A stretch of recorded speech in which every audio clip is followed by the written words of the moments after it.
And so I just sat there. The CEO was pacing back and forth. His face was bright red, and he was shouting about the quarterly losses. Everyone else in the room was looking at their shoes, terrified. He turned to me and demanded an immediate solution. I didn't say a word. I stayed silent for exactly 3 minutes. The air in the room felt heavy, almost vibrating. People started to shift in their seats. But in that silence, the truth finally surfaced. Wow, 3 minutes of silence in a boardroom? That sounds like a lifetime, Julian. Welcome to the show, everyone. Today, we are exploring why silence is your most powerful tool.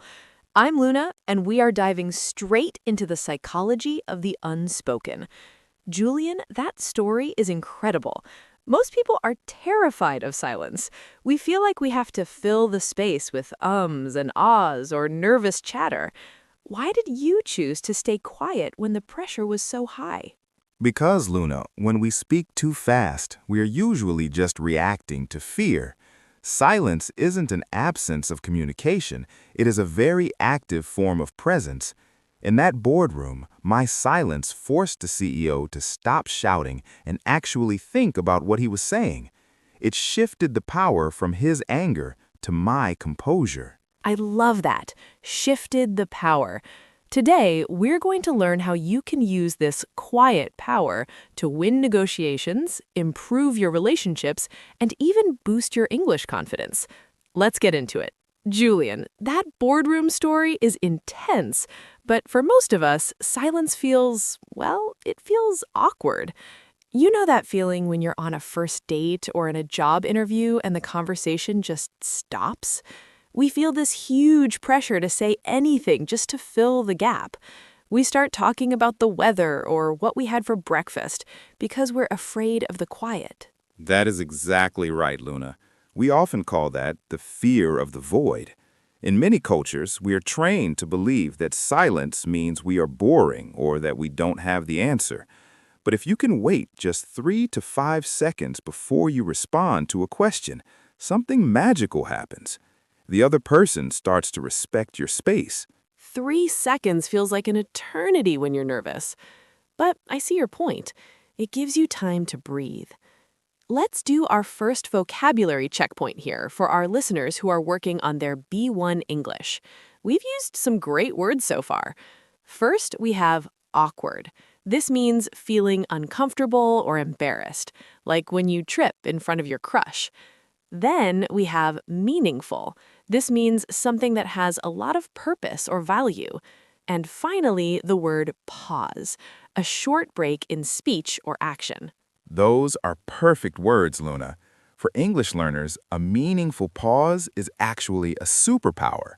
Instead of saying, I think, well, just stop. Breathe. The silence makes you look confident, not confused. It gives your brain time to find the right words without the panic of speaking too fast. That is such a game changer. It's not about how fast you speak, it's about the quality of what you say. Now, I want to hear from you, our community. Stop what you are doing and go to the comments right now. Tell us, when was the last time you felt an awkward silence? Was it at work? During a dinner? We want to hear your stories. That is such a powerful perspective, Julian. Quality over speed. As we move into our deeper discussion, I want to explore the real weight of silence. For our intermediate learners moving into B2 English, we often talk about fluency. Many students think fluency means speaking like a machine gun, fast and without stopping. But you're suggesting that the most fluent people are actually those who are comfortable with the gaps. Can you take us deeper into a moment where silence changed your life? Not just a business meeting, but something more personal? I certainly can, Luna. To understand silence, we have to look at what happens inside our brains when the noise stops. A few years ago, I spent 2 weeks at a silent retreat in a small, remote village in the mountains of Kyoto, Japan. Now, for someone like me who makes a living by speaking and consulting, this was incredibly daunting. Daunting is a great word here. It means something that feels very difficult or even a little bit scary. Daunting. I love that word. It perfectly describes that feeling of looking at a huge mountain you have to climb. So you're in Kyoto, it's quiet. What happened? For the first 3 days, it was agonizing. My mind was screaming. I was thinking about my emails, my bank account, and even arguments I had 10 years ago. I realized that I used noise, music, podcast, constant talking to avoid my own thoughts. But on the fourth day, something shifted. I stopped hearing and started listening. In English, we often use these words interchangeably, but in psychology, they are worlds apart. Hearing is a physical process. Your ears pick up sound, but listening, true listening, requires a quiet mind. I started to notice the sound of the wind through the bamboo trees, which sounded like a soft shh. And I realized that my best ideas weren't coming from my books, but from the spaces between my thoughts. That is such a beautiful image, Julian. The spaces between the thoughts. This brings us to a very important psychological concept for our B2 level listeners, the listening gap. You see, most people speak at a rate of about 125 to 150 words per minute. However, our brains can process information at nearly 400 or 500 words per minute. This means when someone else is talking, your brain has a lot of spare time. Usually, we use that extra time to plan what we're going to say next. We aren't really listening, we're just waiting for our turn to speak. Exactly, Luna. And that is where the power of the pregnant pause comes in. This is a technical term we use in communication. A pregnant pause is a silence that is full of meaning or expectation. It's not empty, it's pregnant with possibility. When you are in a negotiation or even a deep conversation with a partner and you use a pregnant pause, you are giving the other person's brain permission to catch up. You are showing them that you are not just reacting, but that you are truly absorbing their words.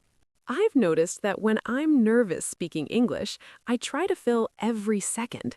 I'm afraid that if I stop, people will think I've forgotten my vocabulary. But what you're saying is that I should embrace that pause. It makes me look more thoughtful, more sophisticated. Precisely. Sophistication in language isn't just about using long words, it's about the rhythm. Think of it like music.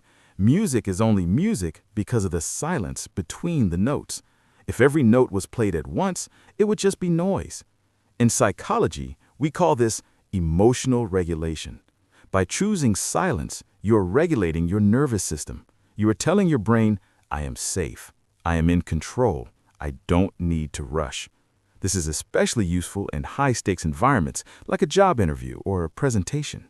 I'm taking so many notes right now. Let's look at some of the B2 vocabulary Julian just used. He mentioned agonizing, which means extremely painful or difficult, usually mentally. He used daunting, which we talked about earlier. He mentioned interchangeably, which describes things that can be used in place of each other. And my favorite, the pregnant pause. Julian, why is it so hard for us to be quiet? Is there a social pressure we are fighting against? There is a huge social pressure, especially in Western cultures. We associate silence with nothingness. We have this idiom, silence is golden, but we rarely act like it. We treat conversation like a game of tennis. The ball must always be moving. If the ball stops, the game is over. But I want to challenge our listeners to think of conversation like a walk in a park. Sometimes you walk, sometimes you stop to look at a flower, and sometimes you just sit on a bench together in total silence. That silence is where intimacy is built. That's so true. I remember sitting with my grandmother during her final years. We didn't talk much because her memory was fading, but those silences were the most meaningful moments of my life. I didn't need words to feel her love. That is the highest level of communication, Luna. When the words become unnecessary, you have reached a state of presence. For our English learners, I want you to remember, your goal isn't just to be a speaker. Your goal is to be a communicator. And a great communicator knows when to stop. This is a perfect transition to our next level. We've covered the basics, we've dived into the psychology, and now it's time to step up to the C1 level. Are you ready to see how silence can become your most sophisticated social weapon? Now we're stepping into the big leagues. For those of you aiming for C1 mastery, you know that language isn't just about grammar, it's about nuance, subtext, and social intelligence. Julian, I've noticed that in high-stakes environments, think of a high-level negotiation or a diplomatic meeting, the person with the most power is often the one who speaks the least. They seem almost unshakable. Is there a strategic tact to being quiet? Absolutely, Lona. At a C1 level of social awareness, you recognize that silence is a sophisticated form of discernment. It's the ability to judge well. When you remain silent, you are essentially gathering intelligence. You are observing the micro-expressions, the tone of voice, and the hesitations of others. In professional circles, we often talk about being understated. It means you don't need to shout to be heard. Your presence carries its own weight. Understated. That is a very elegant way to put it. It's the opposite of being flashy or loud. It's about having a quiet confidence that doesn't demand attention, but receives it anyway. This leads us to our golden word for today's episode. Listen closely, everyone. The word is reticence. Ah, reticence, a beautiful high-level term. It refers to the quality of being reserved or restrained in what one says. It's not that a reticent person has nothing to say. It's that they are selective. They choose their words with surgical precision. In a world of oversharing on social media, practicing a little reticence can actually make you far more intriguing and respected. It creates an air of mystery and authority. Reticence. I love how that sounds. It feels like a shield and a sword at the same time. Okay, community, it's time for our community challenge. We call this the 5-second threshold. Here's your mission. In your next conversation, whether it's at work, with a friend, or even ordering coffee in English, I want you to wait exactly 5 seconds before you respond to a question. That is a brilliant challenge, Lona. 5 seconds will feel like an eternity at first. You might feel the urge to jump in, to apologize for the silence, or to laugh nervously. Resist that urge. Just look the person in the eye, process what they said, count to 5 in your head, and then speak. You will be amazed at how much more weight your words carry when they finally arrive. It's all about breaking the habit of reacting and starting the habit of responding. If you accept this challenge, I want you to go to our social media or the comment section and type, "I am a silent leader." Tell us how people reacted to your 5-second pause. Did they look confused? Did they start talking more to fill the gap? This is a social experiment for all of us. It's time for our word tour. Let's lock in those 5 key terms to boost your vocabulary and your confidence. Julian, are you ready? Ready, Luna. Let's start with awkward. Don't fear that awkward silence during a conversation is actually just a doorway to a deeper thought. Number 2 is meaningful. Instead of empty small talk, wait for a meaningful moment to share your best and most valuable ideas. Third, we have daunting.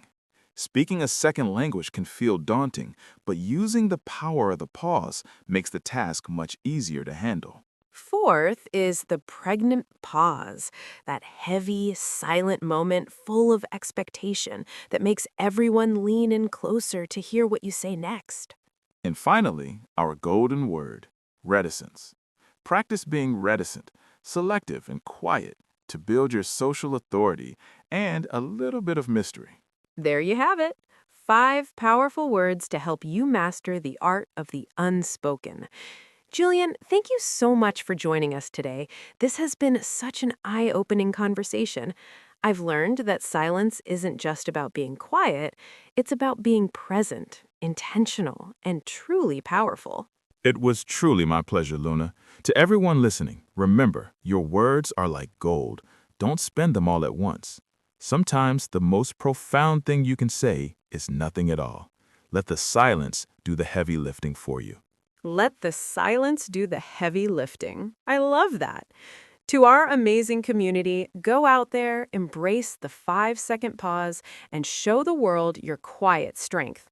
Don't forget to subscribe to Speak English with Luna and share this episode with a friend.